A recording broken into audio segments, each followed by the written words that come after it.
let's go ahead and jump right in. Question number 1. What is the minimum age at which you can get a Class C driver's license without either driver education or being a hardship case? Well, the answer is found on page 28. And of course, at the age of 25, you can go in there. You don't have to take any type of driver's education. But if you're a teen, you definitely have to take driver's ed. If you're an adult between the ages of 18 and 24, you have to take adult driver's ed. But at age 25, you could actually walk in there and take the written test and the driving test, pass, and get your license. Question number 2. How much is the maximum fine for a first conviction of driving without a license? Now, this is a question that you actually may see on your road rules test. So pay attention to this one. And the answer is $200. And you can find this on page 9 on table 7. Question number 3. What type of restrictions may be placed on your license?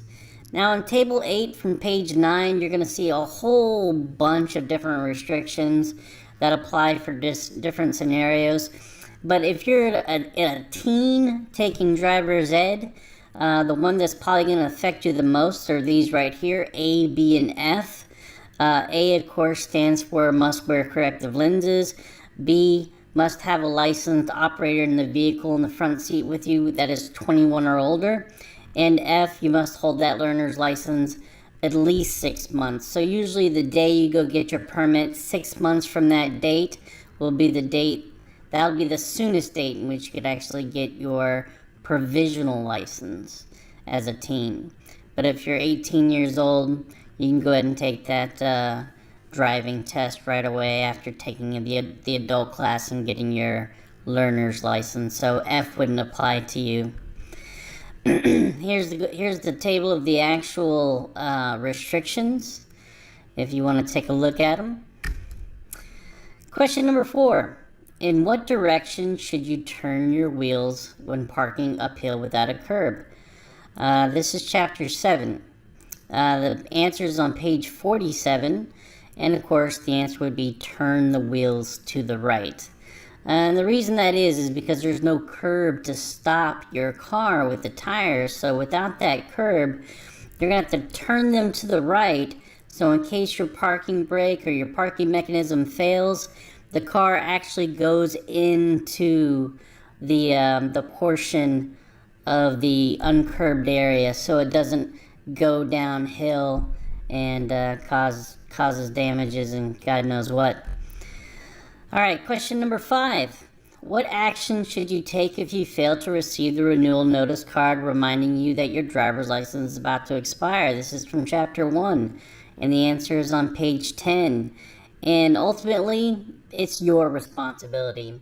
If you're an adult, the buck stops with you. They do try to send you a renewal notice 6 weeks prior to the due date, but you know how things goes. If it gets lost in the mail or you live with somebody else and they didn't give that mail to you, ultimately you still have to go down there and renew your license when it's due. So one of the tips I kind of give to my students is that every year on my birthday, I kind of look to see if this is the year I need to go ahead and renew my license. And that way I stay on top of it. It's hard to remember to make to remember an appointment 6 years down the road. So it's kind of a little helpful thing that I do to make sure that I'm not driving with an invalid license. Question number 6. On a one-way street, what color is the broken lane marker? This is chapter 5, and the answer is on page 36. Anytime you're on a one-way street, the broken lane marker is going to be a white line. So just remember those colors. White line means going the same direction, and a yellow line means going in opposing direction. So remember that. You may see that on your test. Number 7, describe the yield sign. Now you got to be careful. This says describe. Okay, so if we're talking about describe, we're actually like, what does the sign look like? Not necessarily what it means. So in this case, for describing the yield sign, and of course you see a picture there of the yield sign, it's a red and white upside down triangle with the words yield in the middle. Question number 8. What does a narrow bridge sign look like, and how should the driver react when he sees one?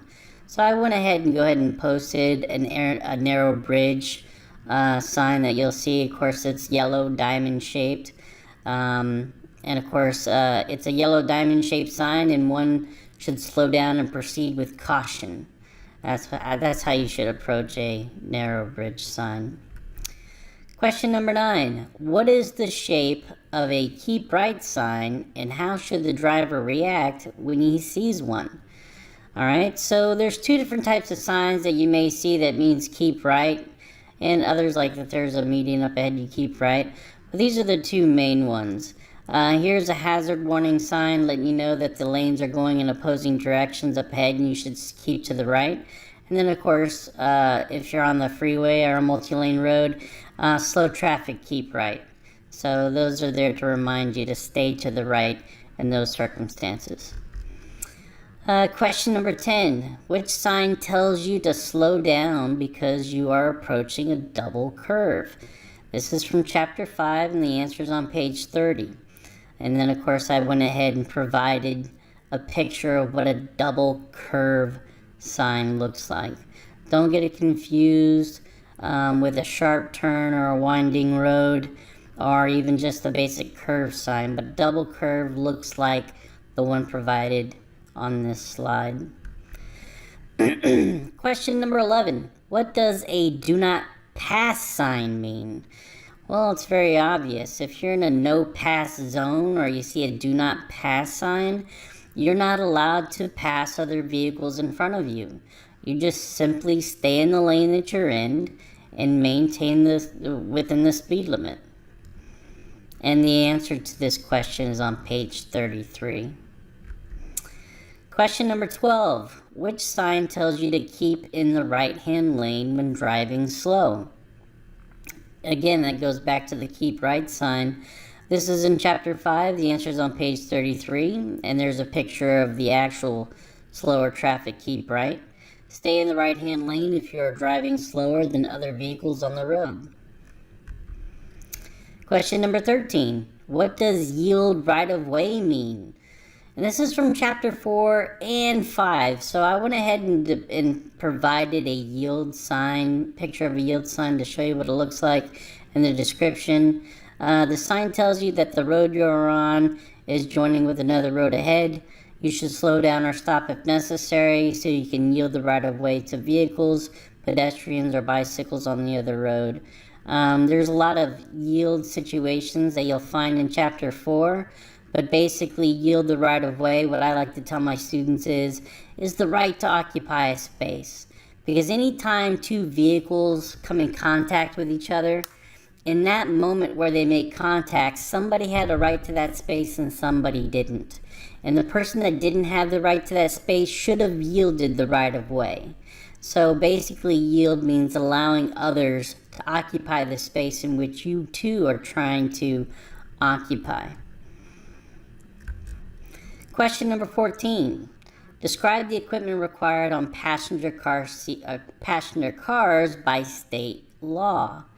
Now this is from chapter 2. It's on page 18, table 13. And so anytime you do your inspection at an inspection station or Jiffy Lube or any other place that you get your inspection done, they have a chart, and it's basically brakes, lights, horns, mufflers, exhaust system, safety glass, license plate, windshield wiper, rear view mirror, safety belts, tires, and fuel cap. Those are the basic things that your car needs, and they need to be in working order. Also, when it comes to your tires, if you have a low tread on your tires, you may not pass inspection. So make sure that your equipment is up to date. Your windshield wipers don't have any breaks or cracks on them. Your fuel cap is not leaking any emissions. Your safety belts, of course, are for every seat provided in the vehicle. And a rear view mirror if you have a type of vehicle that allows you to see out your back window. and of course horns, but you can't be a horn that sounds like an exhaust whistle or anything that mimics a train. So there are certain things that that your car needs, but it has to be within the guidelines set by the state. So if you need to see a chapter, if you need to see a copy of that table, look at table 13, which is right here. And this is exactly what the inspection person looks at when they do your inspection. Question number 15. What is the purpose of an exhaust emission system? And it's real simple. It's to reduce pollution. Number 16. Describe the types of equipment that Texas state law specifically forbids on passenger cars driven within the state. The answer to this is on page 19, and I went ahead and cut out that little section on page 19 to show you exactly what it says, what's not allowed on your vehicle. So the following equipment is considered unsafe and is not allowed on your vehicle. Number 1, a red light showing from the front or except on emergency vehicles. A bell, siren, or exhaust whistle except on emergency vehicles. A muffler cutout. Anything extending more than 3 inches beyond the left side or 6 inches beyond the right side of the body, running board, or fenders of your car. Now pay attention to the 3 inches. You are going to see that question on a permit test for the road rules, so that's something you really want to focus on and keep in your notes, so that way when you do take the test, it's going to be an easy question for you to answer. Flashing red lights on the front of the car except for emergency vehicles, school buses, and church buses. And of course any type of radar interference device that basically jams radar. But I'll go ahead and tell you this right now. This is the year 2019. Most police stations no longer use radar in order to measure your speed. They now use lasers. So it's a lot more accurate than that of radar. So, and of course, radar detectors are pretty much useless, because if you were to, even if you were to be able to detect radar, most of these police stations have the frequencies that these companies use, because you got to get a license by the FCC. So they'll just get onto a different frequency. So when your radar detector is going off, it's actually picking up something other than a radar gun from a police station or a police officer. It's usually picking up either somebody's microwave, someone's drone that they're flying in the air, or someone's remote control car. So yeah, you're definitely probably not gonna, it's not gonna save you from getting a ticket. So best bet is just go ahead and go the speed limit. Question number 18. How should you react when a traffic officer tells you to do something that is ordinarily considered to be against the law? And it's real simple. You just follow the directions of the traffic officer. They tell you to stop, you stop. They tell you to go, you go. And I'll give you an example. If you're at a red light and it's also being controlled by a traffic officer and he's telling you to go, you go ahead and go. Don't pay any attention to the signal light, because the officer is the one in control. All right, question number 18. Once the brakes had been applied, about how many feet does a car which was going 70 miles per hour travel before it comes to a stop? And of course, the answer to this is on page 48, and the answer is 233 feet. So go ahead and look at that little diagram right there. It says going 70 miles per hour. That first number you see is the reaction time. That's how long it takes from the moment your eye sees danger for your brain to signal to your feet and to go ahead and press the brake. Now, the moment you press the brake, that second number here, right there, is your actual brake distance that you use with your brakes. Now you combine the two together, your approximate stopping distance would be 387 feet total, but for this question it's actually asking you about your brakes and your brakes only. So you should be able to stop a car going 70 miles per hour with your brakes within 233 feet. Question 19. When is it necessary to stop before proceeding when you overtake a school bus loading or unloading children? This is from chapter 4, answer on page 26. When red lights are flashing and the stop sign is out, go ahead and just stop. I mean, there's different rules when it comes to school buses, but it's pretty standard. If you're behind a school bus and those lights are flashing red, you definitely want to stop. Even on a four-way road and there's no median, everybody's got to stop. So look at chapter 4 on page 26 for more details about what is necessary when around school buses. Question number 20. About how many feet will the average driver going 50 miles per hour travel from the moment he sees danger until he hits the brakes? This is from chapter 8. The answer is on page 48. And again, you see that little chart there. This is 110 feet. Now, this is talking about reaction time. So if you see that first number, 110 feet, that is your reaction distance. This is your braking distance. And of course, you combine the two for your approximate stopping distance. For this question, it's about reaction time. So the answer is 110 feet. Question 21. Within how many feet of a crosswalk may you park when parking near a corner? Corners are usually intersections, but for the answer, you find the answer to this on page 45, and the answer is within 20 feet of a crosswalk at an intersection or a corner. Question number 22. What is the state speed limit for automobiles in urban district? Alright, so anytime you don't see a speed limit sign, there's still speed limits that you have to follow. So what is an urban district? An urban district is basically within city limits in suburban neighborhoods.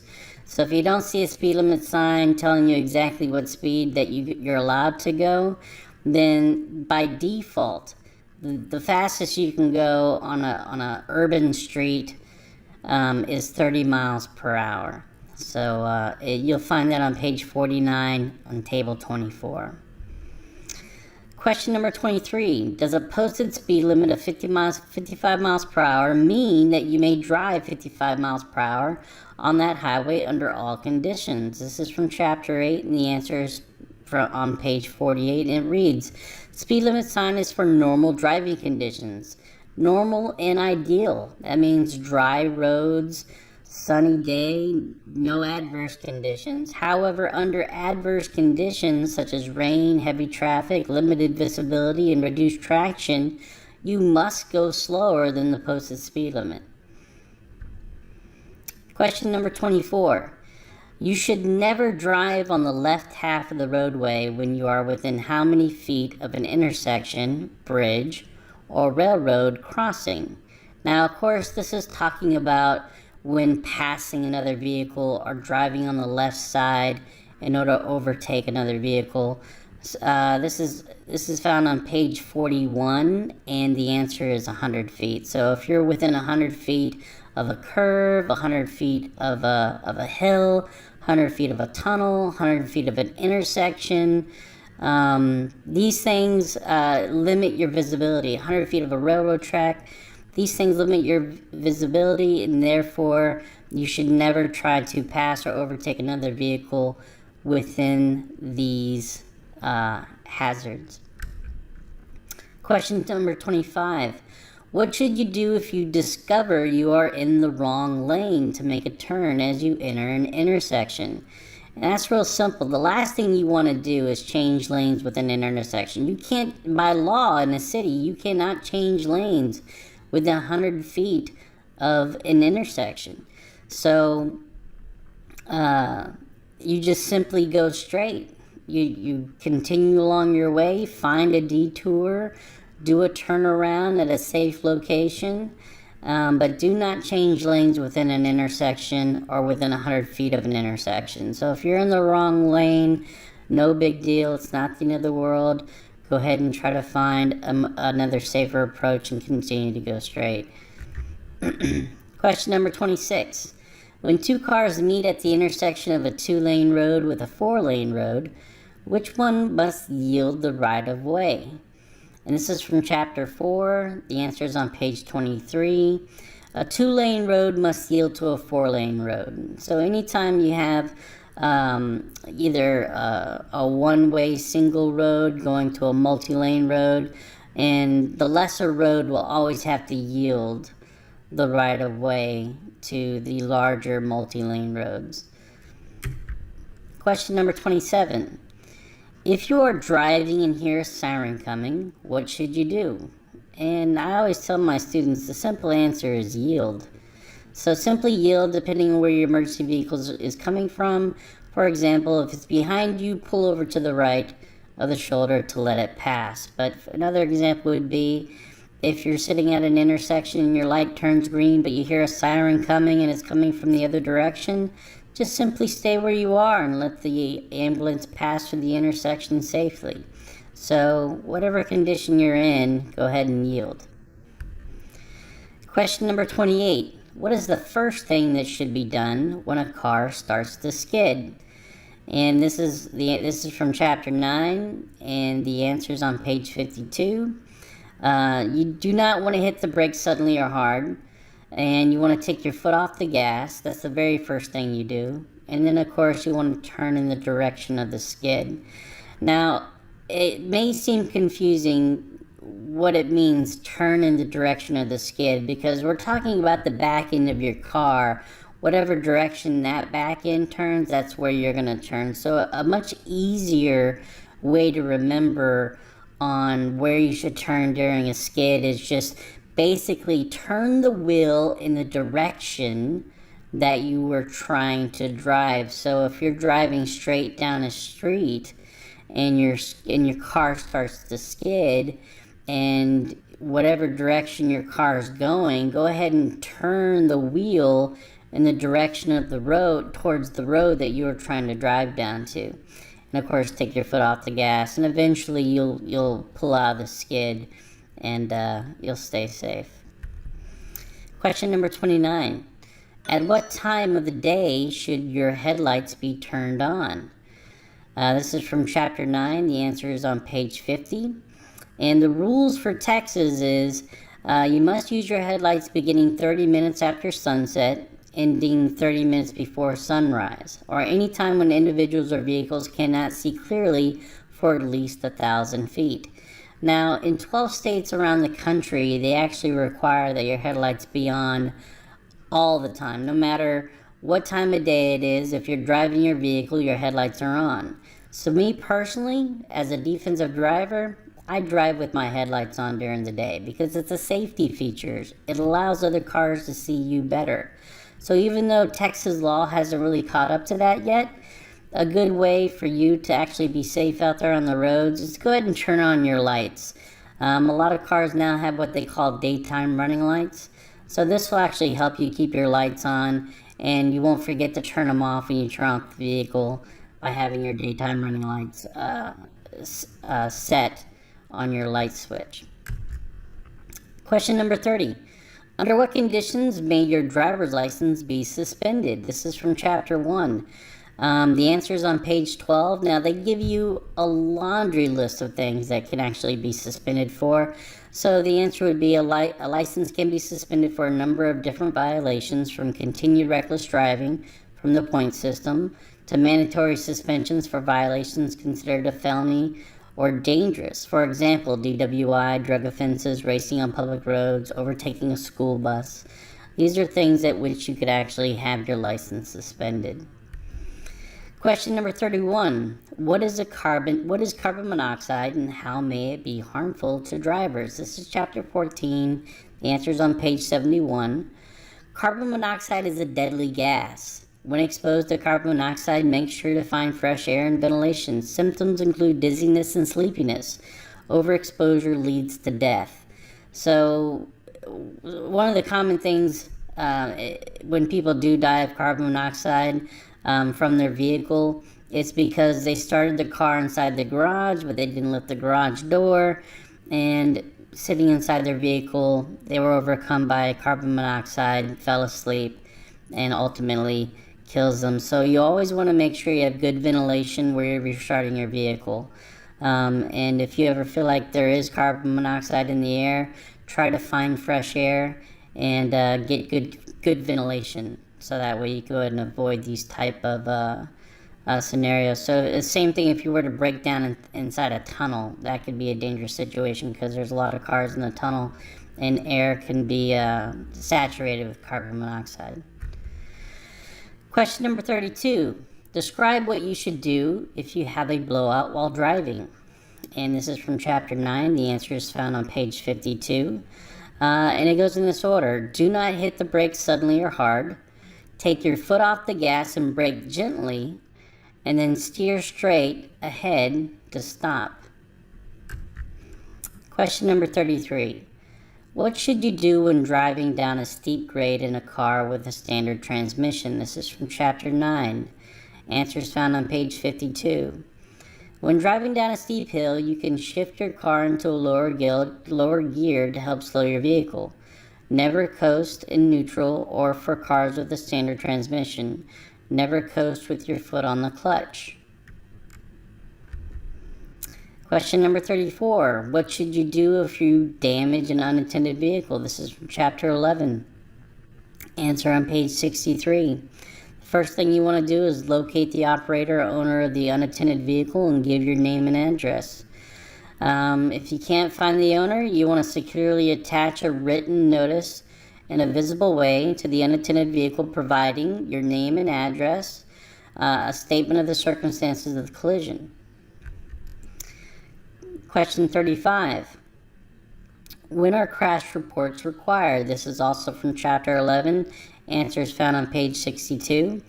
If you are involved in a crash that is not investigated by a law enforcement officer and the crash has not resulted in injury or death of a person or damage to property of $1,000 or more, you must make a written report of the crash and file it with the Texas Department of Transportation no later than the 10th day after the date of the crash.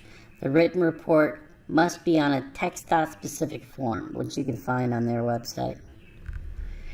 Question number 36. If you're required to show proof of financial responsibility for the future, how many years must such proof be kept up?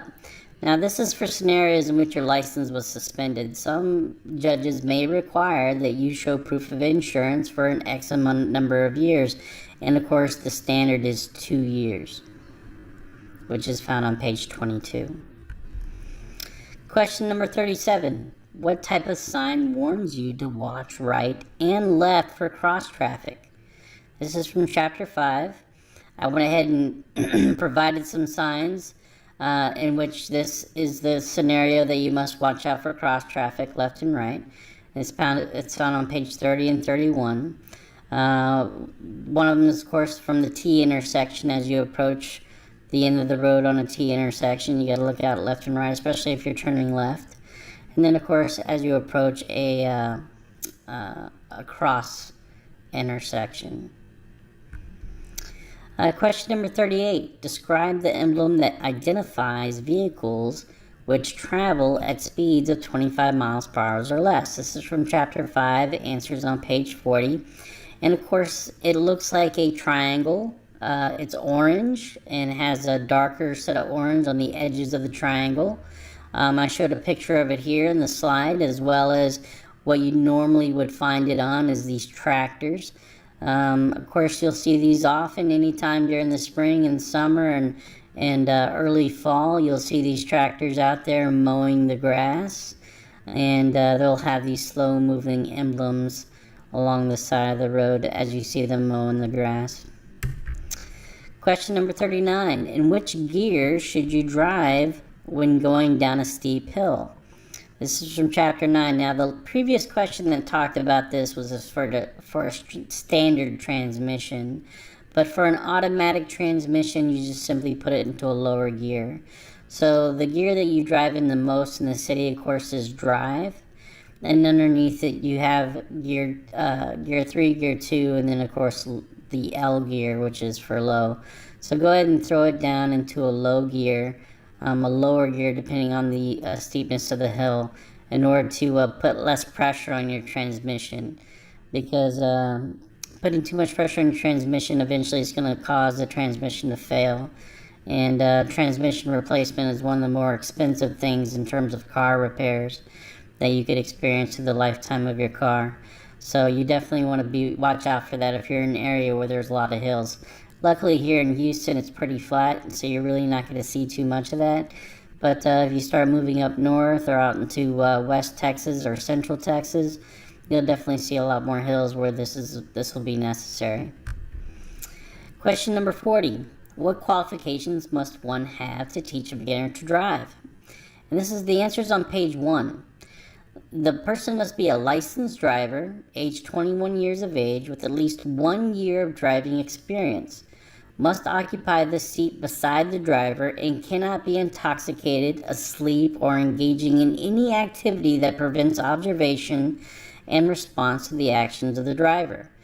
So students, make sure your driver instructor is not asleep and is definitely not on their cell phone.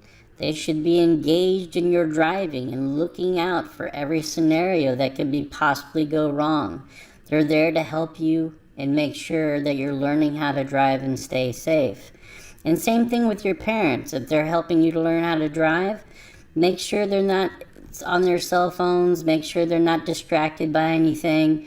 And of course, if they're sleepy or intoxicated or under the influence of marijuana or drugs, you definitely don't want to have them as your person teaching you how to drive for that drive time with a parent or friend. You will have a 30-hour log that you have to keep track of. In that 30-hour log, you can use anybody, but they must meet these qualifications. So they have to be 21 years of age, they have to be a licensed driver, and they have to have at least 1 year experience.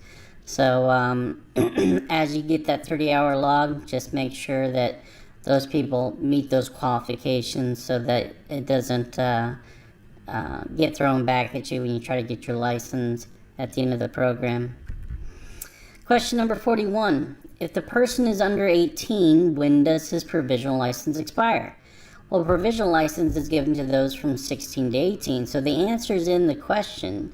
When you turn 18 years of age, that's when your provisional license expires and you get a standard driver's license. And this course is found on page 3. Question number 42. When parked parallel, your curbside wheels must be no more than how many inches from the curb? This is from chapter 7 on page 47. Do not park more than 18 inches from the curb on the edge of the road. So when you take your driving test and you do your parallel parking, they're going to measure to make sure if it's no more than 18 inches. If it's more than 18 inches, it's not a successful park.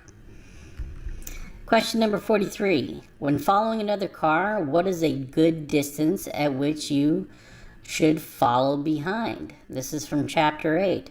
Answer on page 48. You should keep a safe distance between your car and the one in front of you. The faster you drive, the greater the distance you should keep from the car ahead of you. For speeds 30 miles per hour or less, the minimum time between your car and the one in front of you is 2 seconds with good road conditions. For speeds above 30 miles per hour, maintain a 4-second gap between cars during good road conditions. During periods of poor road conditions, allow more time. Using a 4-second following interval is the best practice for beginning or less experienced drivers. So I always tell my students, I say, look, if you're out there on regular roads, use 4 seconds. If you're out there on the freeway going, 50, 60, 70 miles per hour, bump it up to 6 seconds. The more distance you have between you and the car in front of you, the less likely you are to be in an accident with that vehicle. So it's a good idea, especially as a beginning driver, not to stay too close, because that's one of the leading causes of accidents, is following too closely. So you definitely want to have a safe following distance. And of course, your teacher is going to teach you how to measure that distance of 2 seconds, 4 seconds, 6 seconds or greater. So that way you could always check yourself while you're driving.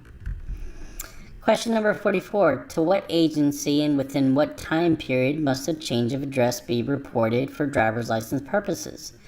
And the answer is on page 10. If you fail to let the DPS office know within 30 days of changing an address, you will get a penalty. You can get a ticket for that. And people say, well, do I have to tell an officer? Because when you get pulled up by an officer, you're going to show him your license. And he's going to ask you questions. Is this address correct? Now, people usually say, well, I don't really have to answer that question. My Fifth Amendment right, self-incrimination.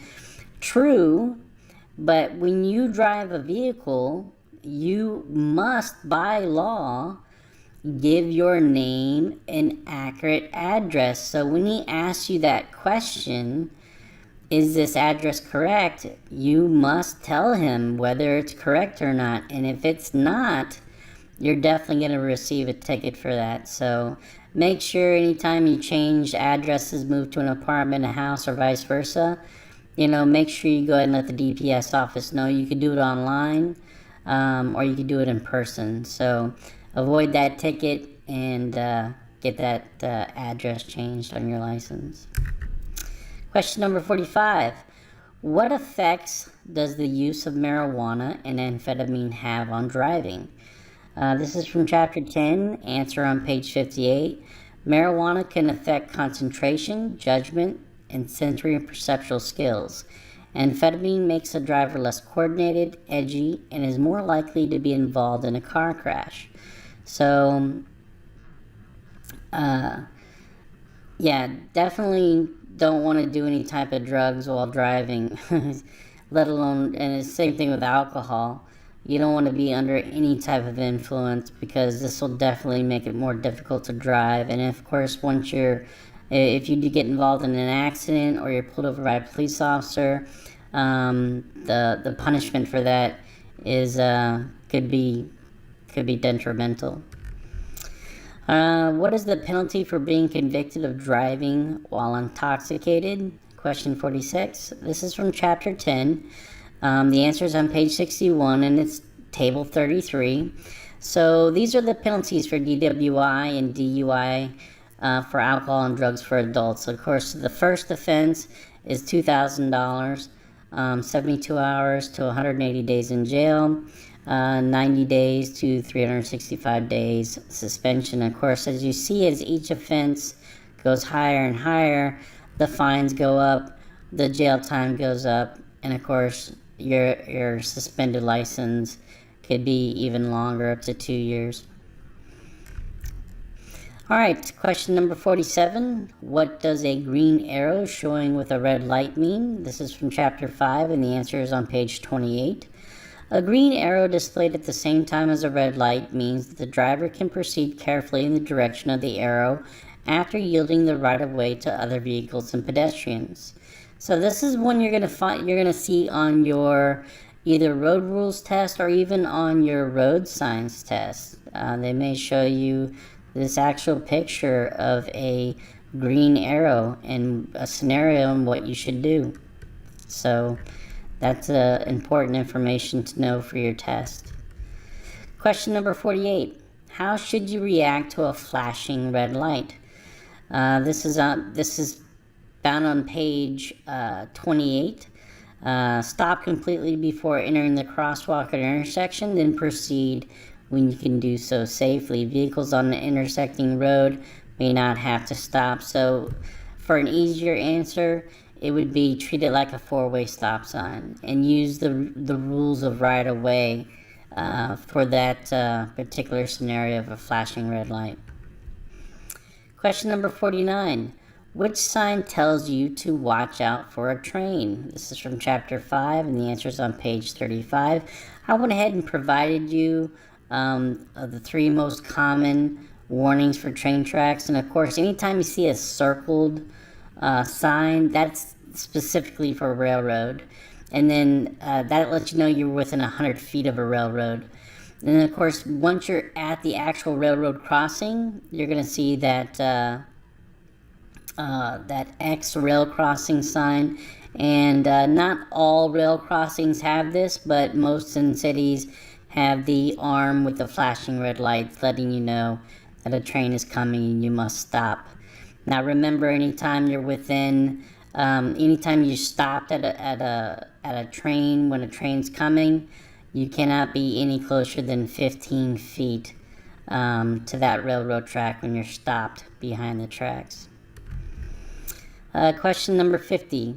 Describe the sign that warns you to slow down for a winding road. Chapter 5, page 30. I went ahead and provided you a picture of a winding road sign. Don't be confused with the double curve, but this is an actual winding road hazard warning sign. So there's a winding road ahead. Drive slowly and carefully and do not pass. Question number 51. What sign indicates that the road that you are on merges with another? This is from chapter 5. The answer is on page 31. The sign right here, which I've shown, it shows an arrow which kind of has a little tail attached to it, and basically means you're approaching a point where other traffic lanes come together with the one you are in. Watch for traffic from that direction. Question number 52. What kind of sign warns you that the highest safe speed for the curve ahead is 35 miles per hour? From chapter 5, and the answer is on page 33. You will see an advisory speed sign. That's what it looks like right there. The sign gives the highest speed which you can safely travel around the curve ahead. And also another sign that lets you know that you definitely need to slow down, that you definitely want to be aware of, is the exit speed limit off of freeways. If an exit speed limit of 25 miles per hour, that means as you exit the freeway, you must slow down to that speed limit in order to avoid a ticket as you merge onto the feeder road. Question number 53. Describe the sign that tells you to watch out for cross traffic ahead. Now again, we saw the sign before in an earlier question, but this is an actual cross traffic sign, hazard warning sign. It's found on page 30. It means crossroad ahead, slow down and watch for cross traffic. Look carefully in all directions for traffic. Question number 54. What type of sign warns you that you should slow down for a sharp rise in the road ahead? Now this is a bump sign. This is found on page 32. This is what a bump sign looks like. There's a sudden high place in the road ahead. Slow down in order to avoid losing control of your vehicle or avoid an uncomfortable jolt. Question number 55. Describe the type of sign that would let you know that you were on a short state highway in a city or urban area. This is on page 35. Like for instance, Texas 235, Texas route marker sign tells you what road you're on while traveling on. Plan your trip and know which road you want to take. Question number 56. What is the maximum number of inches you may lawfully allow an object to extend beyond the left fender of your car? And I have a highlighter right here. The answer would be 3 inches. No more than 3 inches beyond the left side of your body, running board, or fenders of your vehicle. Question number 57. Under what conditions must you always stop? This is from chapter 25. Answer on page 28. Red light, flashing red light, stop sign, officer instructs you to stop when yielding to oncoming traffic on a left turn, and any and all pedestrians in a crosswalk or road. Question number 58. What should you do when coming onto a street from a private alley or driveway? So anytime you pull out of your own driveway, this question applies to you, and the answer is on page 23. When entering or crossing a road, street, or highway from a private road, alley, building, or driveway, you must stop prior to the sidewalk and yield the right-of-way to all approaching vehicles and pedestrians. Question number 59. If a child runs into the road 45 to 50 feet ahead of you, of your car, what is the highest speed from which you can stop with good brakes without hitting him? This is from chapter 8. Answer on page 48. 30 miles per hour. Has a braking distance of 43 feet. So if you look at that chart from chapter 8, you'll see all these different speed limits, and of course the only one with the actual braking ability of less than 45 to 50 feet is 30 miles per hour. That's about as fast as you can go and still stop safely without hitting that child. Question number 60. How close to a fire plug is another name for fire hydrant, may a vehicle lawfully park? This is from chapter 7. The answer is on page 45. No closer than 15 feet. Question number 61. What does a posted speed limit of 55 miles per hour mean? And the answer is on page 33. The sign tells you that the maximum speed in miles per hour you're permitted to travel. Sign also indicates the maximum speeds permitted on the road for daytime and nighttime. But also know that this is for ideal or normal conditions. You know, nothing that would be considered adverse, right? Anything adverse is something that affects vision and traction. So if you're in a scenario where your vision or traction or both is affected, going 55 miles per hour definitely would not be a good thing. So speed limits are for only normal and ideal driving conditions. Question number 62. What is the maximum speed limit for passenger cars on a Texas highway numbered by the state or United States outside of an urban district? This is on chapter 8, answer on page 49. It's on that chart. Now again, 70 miles per hour. So if you don't see a speed limit sign and you're outside of an urban area, you're in a rural area outside of town, and you're on a freeway, like let's say I-10, and you don't see a speed limit sign, the max you can still go is 70 miles per hour. Now, are there roads in Texas that have a speed limit greater than 70 miles per hour? Absolutely, but they must be posted. So don't assume that you can go faster than 70. And if you don't see a speed limit sign, just know that there's still restrictions on how fast you can go. Question number 63. Under what circumstances should you never attempt to pass a car ahead of you? This is from chapter 6. Answer is on page 41. And these are the different scenarios. Pavement markings or signs prohibited driving on the left, no passing zones. There are 2 or more traffic lanes in each direction, within 100 feet or crossing of an intersection or a railroad crossing, on a hill, a curve, or any other place where vision is limited, and within 100 feet of a bridge, viaduct, or a tunnel. Under what condition, number 64, under what conditions are overtaking and passing to the right not permitted? This is from chapter 6. The answer is on page 42. And it reads, when there are parked cars on the road, when there is no paved shoulder, when driving on the multi-lane road, and there is no blocked traffic.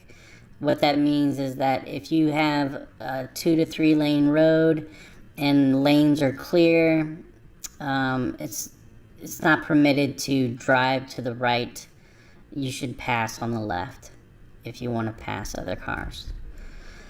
Question number 65. When a driver is waiting to make a left turn, what is the procedure he should take when the light turns green? Now, it's not saying a green arrow, it just simply says green. So this is chapter 5, and the answer is on page 28. You can turn left on a green light, however, you must yield the right-of-way to all traffic that is approaching from the opposite direction before turning. Question number 66. What precautions should a driver take at uncontrolled intersections? This is from chapter 4, answers on page 23. Now, you're going to see a scenario like this on your road knowledge test or your road rules test.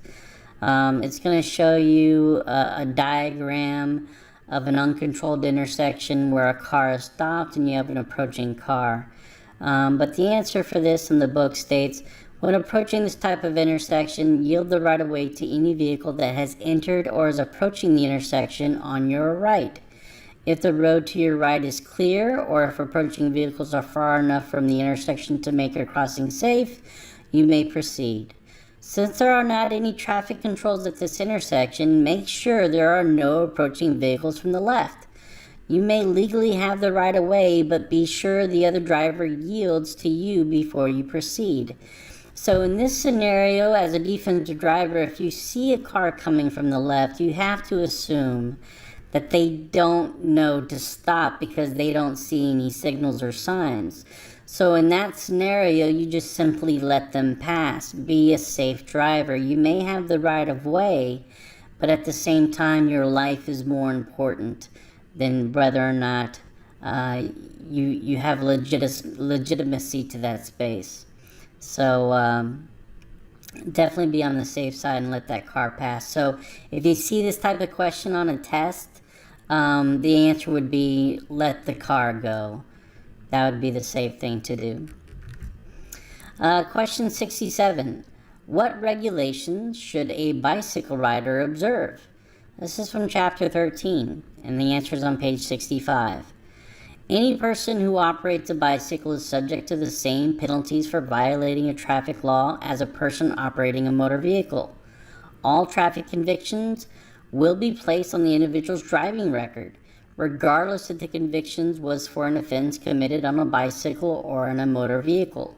So even as a parent, you have to understand, if you allow your kids to ride their bike on the road, they need to know those basic road rules in order for them to be, one, safe while riding their bike on the road, and two, to avoid any type of trouble or legality when it comes to getting into accidents or damaged property or even injury.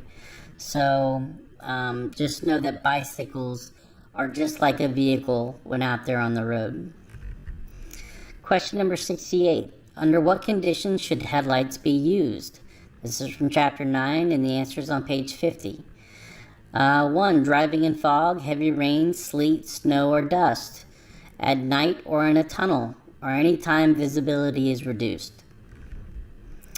Question number 69. You should dim your lights when you are within how many feet of an approaching car? This is from chapter 9. Answer is on page 50. Within 500 feet of an approaching car. And the reason why you want to do that, if you're in a rural area and you have your brights on and you're having a hard time seeing, but as you see an approaching vehicle within 500 feet, you definitely want to throw it down to low beam, so that way you're not blinding the other car as y'all pass each other. Question number 70. What type of lighting should cars use when parked on the highway at night? Chapter 9, answers on page 50. If you must park on an unlit highway at night, leave your parking lights or low beam headlights on. Question number 71. Which light should you use when you are driving in a fog? Answers on page 50 from chapter 9, your low beam headlights. Question number 72. When are you required to show proof of financial responsibility? From chapter 3, the answer is on page 21. Every owner or operator of a motor vehicle in Texas is required to furnish evidence of financial responsibility to a law enforcement officer upon request, or any other person involved in a crash. That is required by law.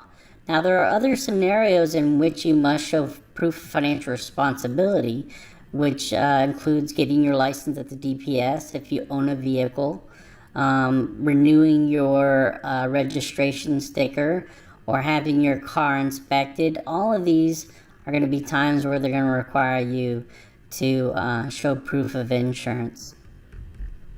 Question number 73. When needed, how may one show proof of financial responsibility? This is from chapter 3. The answer is on page 21. There's basically two ways. You could have the physical copy of either a certificate or a policy provided by an insurance company or DPS office, or an image displayed on a wireless communication device. Now, you have to understand that you can't walk into the DPS office and renew your license, or even get your license, or take your road test and show it on an electronic device, you must show a physical copy in those scenarios. But any other time, like pulled over by a police officer, you can show a wireless communication device showing the insurance policy. Question number 74. What sign warns you that you must slow down? This is from Chapter 5, answers on page 30. Many of the diamond-shaped signs require you to slow down for safety.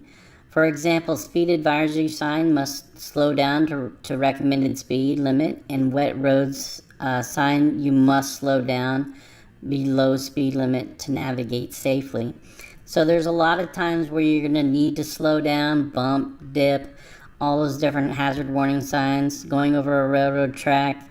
But ones that are really, really important, when the roads are wet, you got to slow down, and an advisory speed taking a curve. Question number 75. What circumstances may lead to a possible loss of your license? This is Chapter 1 on page 12. There are a number of circumstances that could lead to a possible loss of your license, including anything deemed a felony under the motor vehicle laws, as well as getting 6 points on your driving record within a 3-year period. Any type of diagnosed medical condition can also cause a loss of your license, especially when your vision is affected to the point you can't pass the eye exam. So there are a lot of scenarios where you can lose your license, and if you look at Chapter 1 on page 12, you'll get a whole list of different things that can make you lose your license, but these are some of the main ones. Question 76. In addition to mufflers, what new equipment is required on all cars manufactured 1968 and after? Well, the Clean Air Act, of course, of 68, requires that all cars must have an exhaust system. And an exhaust system, of course, reduces pollution in the air. Question number 77. Why are seat belts important? Well, this should be a really easy question for you. It's from Chapter 14, page 67. It's very obvious. Seat belts are one of the main reasons we survive car crashes. So, number one, safety belts keep you from being thrown from your car. Your chances of being killed are 5 times greater if you are thrown from your car. 2, from hitting the dashboard too hard. And of course, whatever reason you want to have for not wearing a safety belt, you have to understand it's very dangerous and it's a violation of state law. Question number 78. What is meant by defensive driving? Chapter 14. The answer is on page 67, and it reads, stay alert and keep eyes moving to keep a track of what is happening at all times. Look for troubled spots developing all around. Have a plan of action, and of course know that the law requires drivers to protect each other from their own mistakes. When I'm as a simplification of defensive driver for me is basically looking out not only for yourself but for other drivers. So you're not forcing your rule of right of way on other drivers if you can see that they're struggling into merging into traffic and things like that. You want to avoid any type of accidents and of course loss of life, property damage. So you want to get from point A to point B as safe as possible. So having the defensive driving mindset is going to get you there safer, allow you to live longer, and keep you out of a lot of trouble when it comes to getting accidents out there on the road. Question number 79. What are the different classes of licenses and age requirements for each? There are 4 different classes of licenses, and they're all on page 4. Class A is for your big 18-wheelers, and you got to be 18 years old. Class B, I have a Class B license that allows me to drive a school bus, and you also have to be 18 years old. Class C, you can get a Class C under different circumstances at different ages, and of course the youngest you can be is 15 years old with a hardship, 16 years old with a provisional license, and of course when you turn 18, a standard license. In a Class M, you can drive a moped with a Class M license at the age of 15, and you can drive a motorcycle at 16 with a Class M license. All right, question number 80. When is a bicyclist not required to ride to the right of the roadway? This is from Chapter 13. The answer is on page 8. A person operating a bicycle who is moving slower than other traffic on the road shall ride nearest possible to the right curb or edge of the road unless the person is overtaking and passing other vehicles proceeding in the same direction, the person is preparing for a left turn at an intersection or onto a private roadway, there are unsafe conditions in the road such as fixed or moving objects, the person is operating a bicycle in an outside lane that is less than 14 feet in width and doesn't have a designated bicycle lane adjacent to that lane. Question number 81. When are bicyclists allowed to ride two abreast in a traffic lane? This is Chapter 13. Answers on page 65. Individuals riding two abreast on a laned road must ride in a single lane and not impede the flow of traffic. So when they're on a laned road, they can drive two abreast. All right, number 82. What are the three most common motorist-caused car-bicycle crashes? This is from Chapter 9, answers on page 56. The most common car-bicycle crashes caused by motorists are: 1. A motorist turned left in front of an oncoming bicycle traffic. 2. A motorist turns right across the path of the bicycle. 3. A motorist pulls away from a stop sign and fails to yield the right-of-way to a bicycle in cross traffic. Question number 83. What are the penalties for minors, persons under the age of 21, convicted of driving under the influence of alcohol? This is from Chapter 10. The answer is on page 60, and it's on table 31. So, penalties for driving under the influence of alcohol and drugs by minors. First offense is a Class C misdemeanor, punishable by up to a fine of $500. So if you see that on the test, what's the fine amount? $500. That's the number you're going to have to know if you want to get that question right. Also, it could lead to community service, 20 to 40 hours, and attendance in an alcohol awareness course is required. If the minor is under 18, the parent may be required to also attend the course. Last question. Question number 84. What are the penalties for minors, persons under the age of 21, convicted of non-driving alcohol-related offenses? So what is a non-driving alcohol-related offense?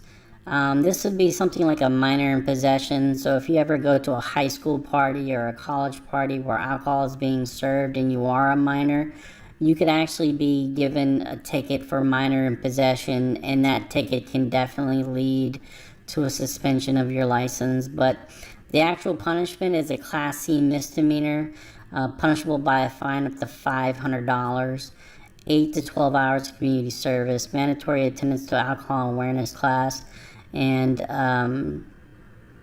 your license may be suspended for up to 30 days. So don't drink. It doesn't make you cool. It doesn't make life easier. Follow the law. Got to be 21 years old. So, but this pretty much covers the 84 questions